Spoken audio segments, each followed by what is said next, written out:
Welcome to the Good Life Agoura Hills podcast. Join us each month as we discuss important city projects, programs, and initiatives with the community. We appreciate your support and thank you for tuning in. Hello, Agoura Hills, and welcome once again to your favorite podcast, the Good Life Agoura Hills. I'm Ramiro Adeva, your Assistant City Manager, and the proud host of the show.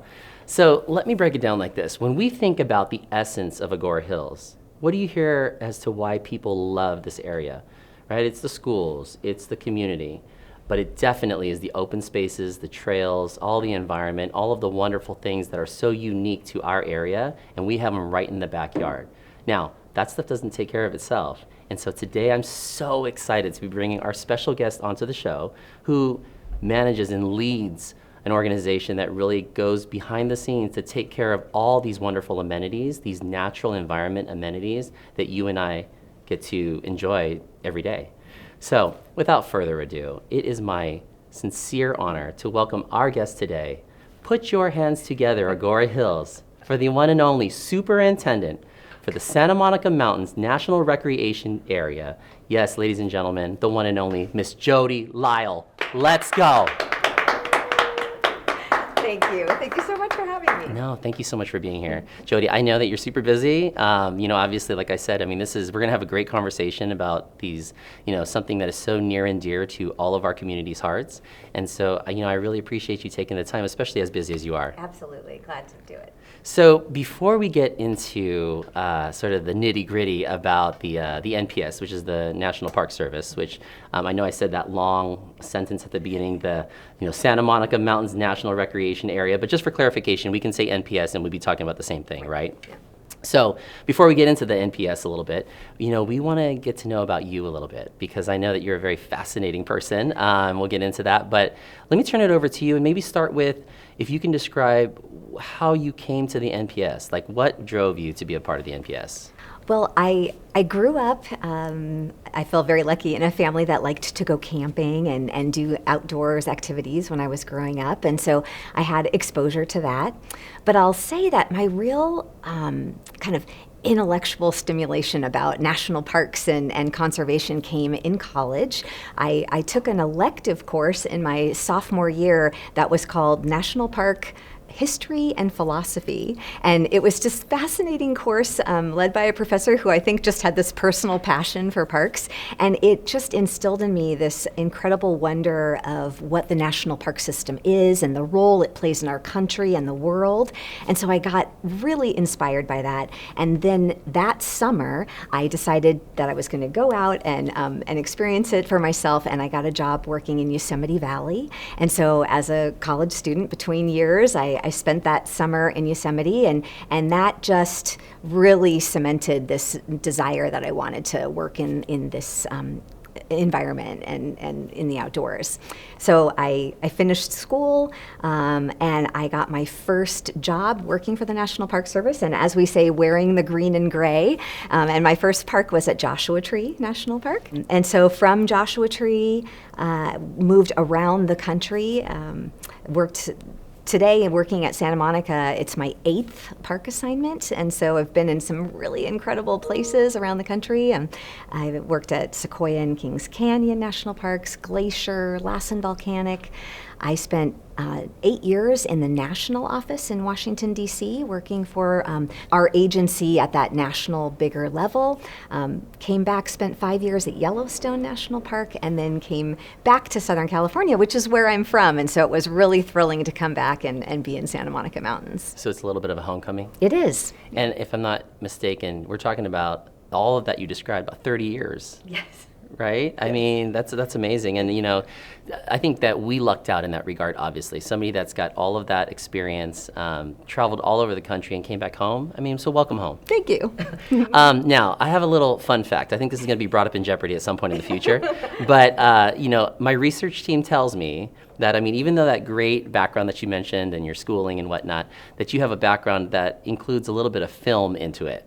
So I think that's right, ladies and gentlemen, film. But we are in LA, she's back home. So I want to hear about this. I know we want to hear about this. So if you can kind of talk to me a little bit about that, I think that's an interesting fact about you, and maybe if there's any overlap between that and what you do today.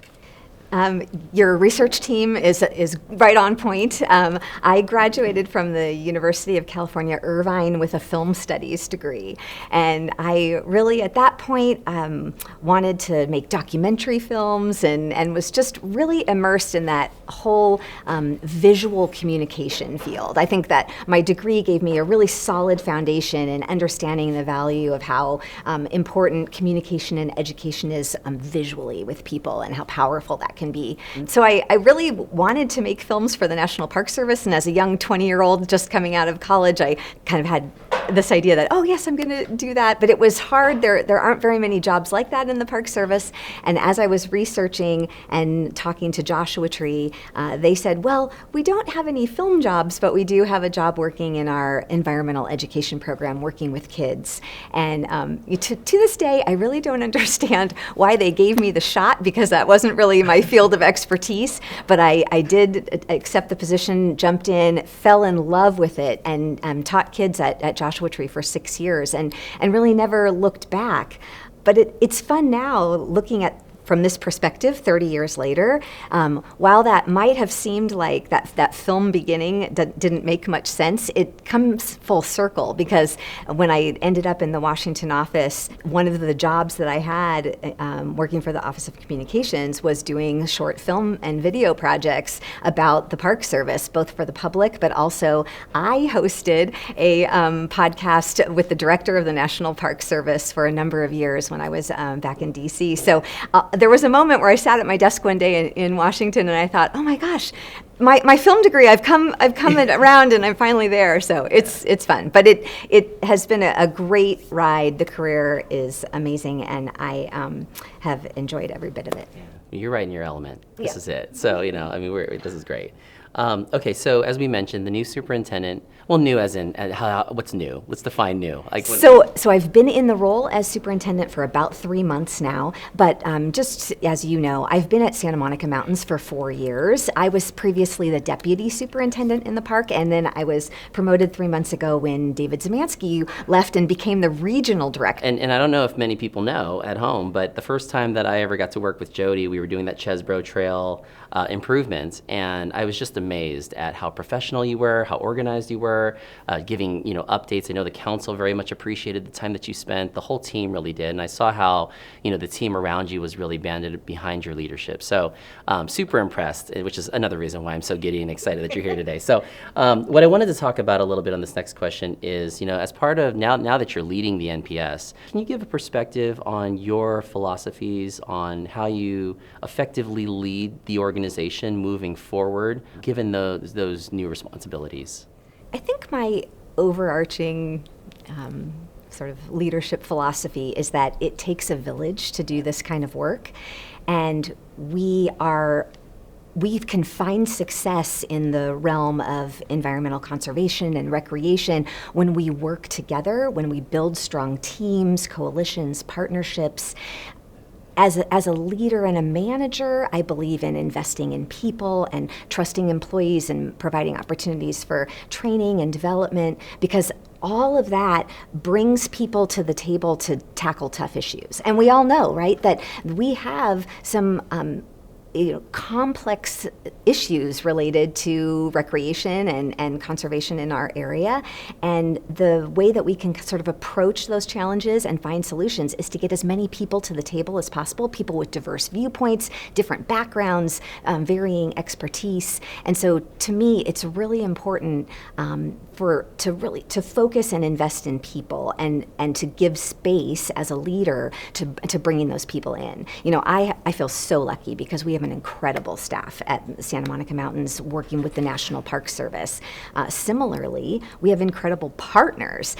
So there's other land management agencies like the California State Parks and the MRCA, right? The Mountains Recreation and Conservation Authority, obviously the Santa Monica Mountains Conservancy. Those are all our sister agencies that also own land within the recreation area, and we all work collaboratively and together to make it all work. Those 500 miles of trails that you were referencing earlier, they don't fall under one agency's jurisdiction. They're a network of seamless interagency connections, and it's difficult or complicated to manage that, but really possible when you have great partnerships. To answer your question, I think the reason that I felt okay about stepping into this new role and assuming these responsibilities is that I know there's an incredible team of people out there ready to help and be committed to it. All right, so my next question is this kind of like, this, because you do oversee the open space, a lot of open space areas, there's always going to be this topic about climate change and, this growing need to increase resiliency. On windy days, on red flag warning days, all of these things obviously are no strangers, unfortunately, to what we know as a part of living in this area, right? There's the goods and then there's the more challenging, and this is definitely the more challenging. Obviously, we in this area, we're no stranger to the how prone we are to fires, right? And wildfires have been, the increasing number of them really have frankly been a growing concern for this area. I guess I'm interested in understanding what do you think we can do to increase the resiliency and prepare our open spaces to deal with this concern that seems to just be increasing over time? Yeah, we think about this a lot, and for example, we have certain activities that are fire crews and vegetation restoration crews do on an annual basis. And kind of it falls into two categories where we think about doing defensible space, obviously, around buildings, and but also creating fuel breaks and things to protect private property, homes, and things that are adjacent to open space areas. The thing that we have to all remember, however, is that as we're having more and more fire in this environment and the vegetation is shifting from a lot of native plant habitats to having exotic species that are maybe more flammable and carry fire more easily, is that it changes the way fires move across the landscape. And sometimes, even though we work in those buffer areas, right, to prevent fires and create safety zones and stuff, we really need to be looking at that resiliency, the word you used earlier, the resiliency of the larger ecosystem and trying to get back into a natural balance with native plants. And so I am excited to tell you, I'll give you one great example. We just got funding recently for the next 3 years. We have $5 million from the bipartisan infrastructure law, and it is going to enable us to do something called seed farming. And that is an effort where essentially we're going to be planting native plants in a controlled environment out on the landscape, not for the purpose of plant restoration like we have been doing for decades here, but for the purpose of farming native seed to build up a seed stock of native plants so that when we have future fires that burn large areas, we have the stock of native seeds to broadcast in those areas to hopefully prevent exotic plants from coming in post-fire. This is a really exciting project, something that we haven't done here before. I think you're aware for a long time we've been doing really great restoration work. We have an incredible restoration team at the park that we grow plants in our nurseries, and we go out and we have volunteers that help us plant and all of that. But sometimes when you're planting individual plants, right, an oak seedling or a shrub or something, that's really, really labor intensive, and the scope of those restoration projects can be more like 10 to 15 to 20 acres, right? But when you start talking about being able to broadcast native seed, you can start amplifying your effect and having restoration across 250 acres, and that's where we might be able to start seeing change. Yeah, that's amazing. All right, so the NPS, one thing that, there's a lot of great things about it, but of course one of the great things is just the experiences that they offer, right? When you think about, we deal a lot with economic development at the city, and one thing that we obviously tout about our city and why you should always consider Agoura Hills, but for one of the main reasons is because of the open spaces. What kinds of experiences can people have, in the NPS area? I love to tell people that the rec area was established in 1978. It, like we said earlier, it encompasses about 153,000 acres, and remarkably, it exists within a 90-minute drive of 18 million people. So think about the people that could enjoy a recreational experience in the Santa Monica Mountains. We can serve a great number of people, but that also hopefully means that there's a large group of people that can steward this area and really help us in the conservation fight for it. I invite people to come and enjoy our trails. You can hike, bike, ride horses. There's so many places to explore, diverse areas from coasts to mountaintops, right? You can hike to the top of Sandstone Peak, which is the highest peak in the Santa Monica Mountains at 3,111 feet. Yeah. But then you can also be down on the coast. You can hike the Backbone Trail, which to me is the most incredible conservation success story, I think, in the mountains. For those people that don't know this story, the park was set aside, as I said, in 1978, and some of the early founders of the park at that time had this dream of what if we had a long-distance trail that ran from one end of the rec area to the other.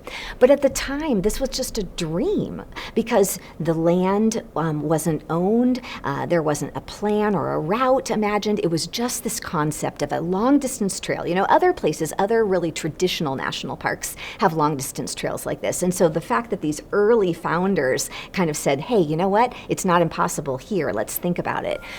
So lots of people spent decades after the park was created thinking about land acquisition and trying to piece together a way to build that long distance trail. And finally, in 2016, so not that long ago, like 8 years ago, the last piece of the trail was acquired and built and completed. And now you can hike 67 miles from one end of the park to the other, and that is an amazing feat in a densely populated area like this. It's funny that one of the questions I had here has to do with, just sort of the digital era that we have. I guess what's your feeling on, just the digital wave and the impact it's had, and possibly persuade some folks to maybe take less time on the digital device and take more time out in enjoying our environment? I always think that it's valuable to spend time outdoors and unplug and just connect with family and friends and with the natural environment. Those are experiences that we all need, we crave, they're good for our mental health. It's an amazing experience. Having said that, I am not a downer about digital because I do believe that especially young people and people who are really tied in with social media, they enjoy sharing those outdoor experiences with people. And so there's nothing wrong with taking selfies and posting and doing it, as long as everybody's safe and doing it and providing good, accurate information. It's a way for people to share their love of the outdoors and their experiences with others. And I will put in a plug too, maybe you can do this with your kids. Yes. Actually, there are ways that we can use our digital devices to enhance our outdoor experiences. There are all kinds of apps that actually help you learn about the natural environment. So help you identify plants and flowers. You can be hiking in the springtime, see a gorgeous bloom, put your phone up to it and take a picture, and the app will try to identify the flower for you. So there's actually a learning component. Same thing, you can do bird songs and learning birds and all that. So I encourage people, maybe bring the phone along, but use it as a tool to learn something new. This is as you mentioned, 3 months in this particular role, right? But I mean, you've been doing so much, like I said, but 3 months officially in the role of superintendent. What's this first year going to look like? Obviously, we're 3 months in, but you're a planner, I can tell, and you've got vision, and I'm sure when you took the role over, there was already thoughts in your mind about things to continue, things to improve upon, and whatnot. So if you could give us a glimpse into what that remaining of the first year is going to look like, and are there any special projects you can give us a sneak peek on? for just a little like insider baseball stuff, the internal pieces are, as a planner and a leader, I'm sure you do this as well. You're looking out at like what's going really well and not wanting to mess that up, right? And then just encouraging people where we maybe need to do work in other areas and trying to steer and get people motivated and excited about those things. So to answer your question about what's coming up, there are two things come to mind immediately, and there are things that you will be familiar with, but they're big for us. So first is our fire recovery project from the Woolsey fire, where we're doing construction at Paramount Ranch and Rocky Oaks. So that construction has been going on already for about a year. We still have a little bit to go. It'll wrap up sometime in 2025, and we are really excited to get this work done and to reopen Paramount Ranch and invite the community back in. Of course, the ranch is open now still for hiking and all of that stuff, but we've got the big exclosure for the construction project. But we are really excited to get that done and to re-engage with all of the exciting things happening at Paramount. That was our most visited site prior to the Woolsey fire, and we'd like to get people back out on the landscape, events happening, filming. We want to get more filming because that's the cool history of that ranch, right? Paramount Studios owned that property from 1927 to 1943 and made about 130 movies on that ranch, and that history of movie making continued even after Paramount left. There were TV movies or TV shows made and continued filming, and we want that practice of filmmaking and that creativity to live on at the ranch, and so we're super excited about that. The second thing, of course, is the Wallace-Annenberg Wildlife Crossing, and the National Park Service is one of many partners, including the city of Agoura Hills, and we are all working on that together. That project has a little bit longer of a timeline, probably done sometime in 2026, but so much already going on and leading public tours and all kinds of stuff going on with that. So it's an exciting thing. We, as the Park Service, our role in the Wildlife Crossing was in the science behind. We have an incredible research and scientific team that have been doing carnivore research at the park for nearly 30 years.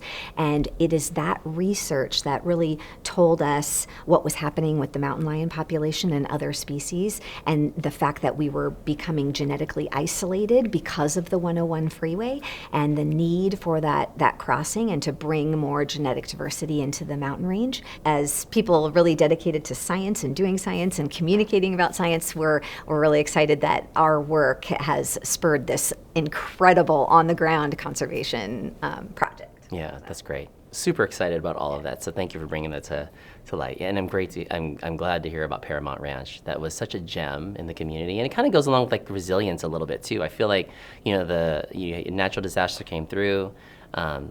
Really destroyed and devastated an area that was so beloved by so many, but now rebuilding it back up kind of shows that nothing can really kind of take away what really is in that area, so the heart of that area. So that's great. Yeah. So there you have it, Agoura Hills, another episode in the books, and I can't tell you how much we appreciate the time that Jody took to be here with us today. I mean, absolutely, I think thankful would be an understatement of how we truly feel that you would really take the time to sit down with us and talk about something that's so near and dear to our community's hearts. You do amazing work, you and your team. Again, shout out to your team because they're great. Every great leader has a great team, right? And so, but the work that you do, I think you saw on our council's faces when, you were announced. I mean, David did great work, obviously, also. But anytime that someone moves on to a different opportunity, there's always a little bit of apprehension. It's like, okay, who's coming in? And so I think, obviously, when we heard it was going to be you, excitement is what everybody felt. Thank you. And so we're excited about you. We're excited about the work that you continue to do. So thank you to you, your amazing organization, and cheers really to just a lot of great times ahead. Thank you. All right, so Agoura Hills, that does it. Like I said, keep tuning in. We do this for you, bringing all the hot topics right to your doorstep in the comfort of your home whenever you can listen and see it. So we appreciate it, and you know how we do it on this podcast. Until I see you next time, I want you to keep living the good life. In Agoura Hills. Take care, everybody. All right. Catch up on previous episodes at agorahillspodcast.com and hit that like button and subscribe to the Good Life Agoura Hills.